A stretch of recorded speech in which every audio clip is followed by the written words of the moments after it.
Bloodcry by the Shuteye Train.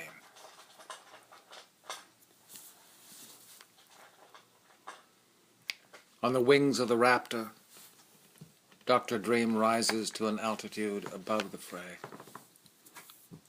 Here, the great wings glide, descending in a long streaming spiral toward death.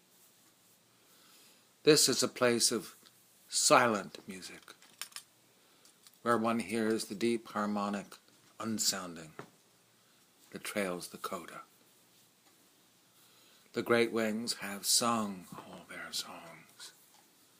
Their colors are almost gone, long since poured out in the music whose weight and hue once nourished the air and so sustained the flight.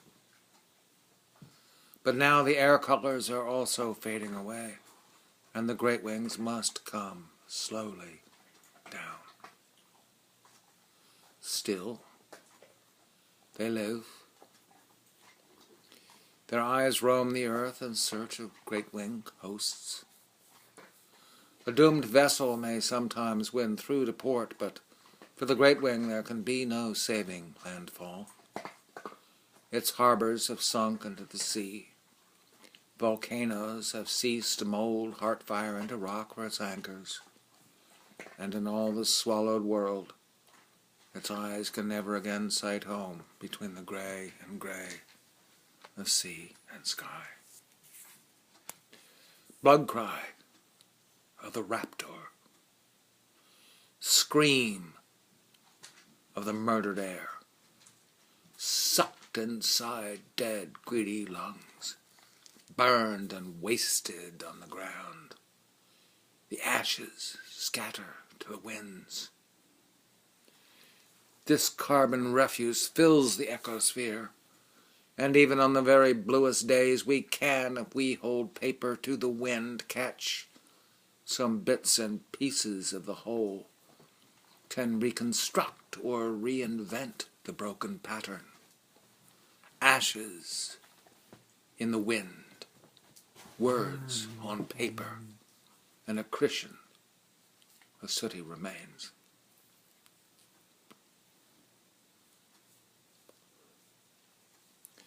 Dr. Dream looks down with telephoto eyes across a Rubicon of rock and roll, dark dividing river, into a barbed wire land of never after. Doughboy days, the Somme, the Marne, the Argonne forest, all the sameness of mud and slime and bodies rotting under blasted bones of trees. Lo, the voice of Dr. Dream. Yo, doughboys, hear the sounds of no man's land. Hear the lullaby of Dr. Dream. Rock-a-bye, doughboy, dead in a trench, mouthful of dirt, wither your stench. So finally asleep. How many millions of the dead? A lone survivor, not sleeping, but crawling toward us over the carcasses of our fathers. His weapons, pieces of his uniform, a pack of letters from home lie abandoned behind him, discarded scales of soldier's skin. Crawl, clown, crawl for your life. He crawls across a shell-shocked dawn, across the month of May. We watch, seeing him in glimpses between the threadbare rags of fog and smoke that clothe this deathbed of an age. The raptor hovers. Hear his wings, beating slowly, breathing mustard yellow breezes through the mouth of gangrene spring. Invisible astride the raptor, Dr. Dream takes in the scene. Posthumous and pre-incarnate tourist, sightseeing in unlife land. And then, again, the blood cry, ear-splitting wound in the firmament.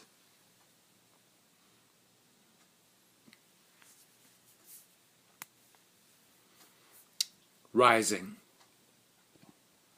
through red rain, through the tears of injured creation, the raptor departs, leaving us alone with you and our survivor. How he crawls, as if time had not run out, as if men could, as if life were still waiting in Paris on the other side of June. Can it be? A miracle.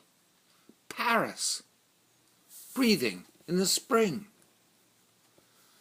Crawling into the city of light, the survivor lifts his head. Throngs await him. He stands. All hail the conquering hero. He is adored. His name is William. Ah, Paris.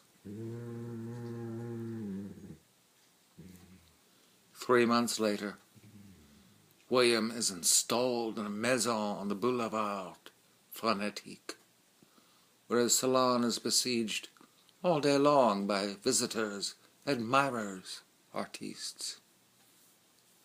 William dresses casually.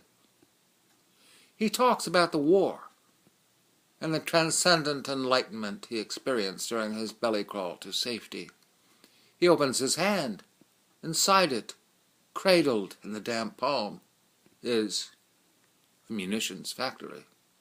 William explains, the original sin of man is civilization, which inevitably results in munitions factories.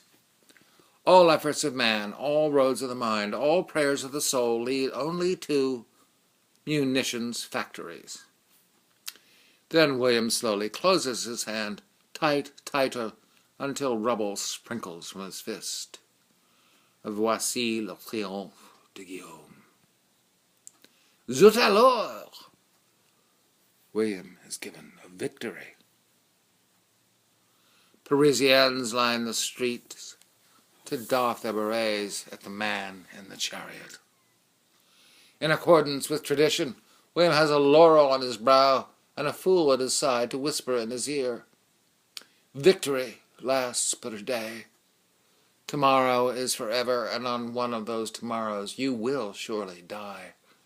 There will be no crowds to rarefy the lonely moment of your demise, but only the tall, stark shadows of munitions factories darkening the end of vision.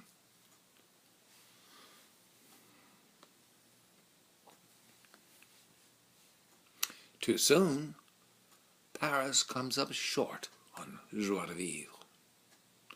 William thinks of home, the glare and blare of noon in New York. Over dinner in the Rue des Espoirs, he breaks the news to his lover, Marie. I came here, says William, to make the world safe for whatever it is that it had to be made safe for. I stayed because you and the others seemed to need me, but now I feel that I have stayed too long.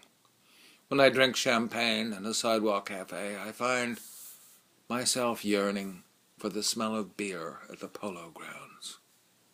My heart is in America, which I hope may still be young, in a way that Paris has somehow ceased to be. Marie wept. She loved William, but she let him return to the land of his heart's desire. She did not tell him that she was enceinte.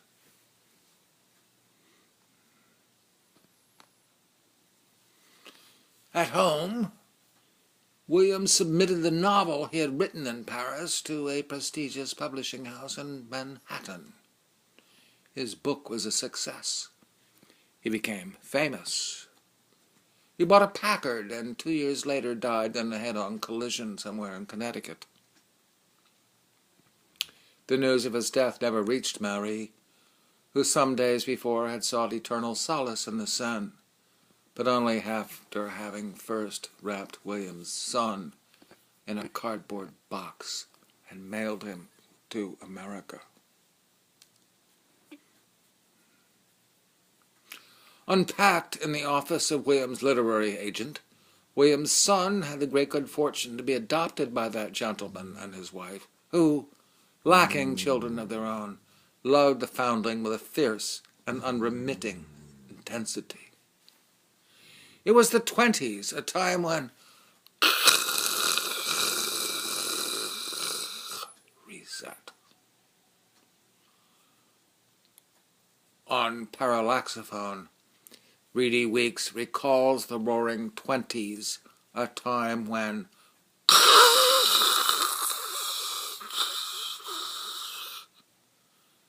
cannot execute. Reset.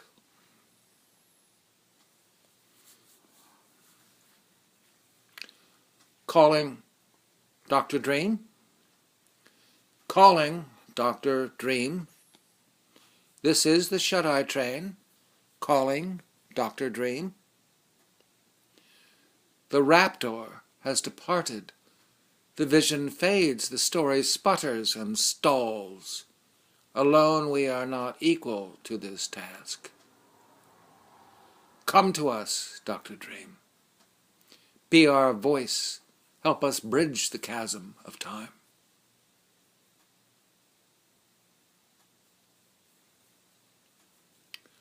But Dr. Dream does not answer, does not come. The phone lines are dead, the link is broken, and we're left to mark time and stand alone. Not enough, the Shuteye Train.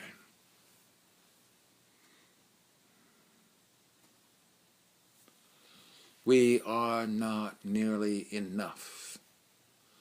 Only a punk writer band stranded in mid-story.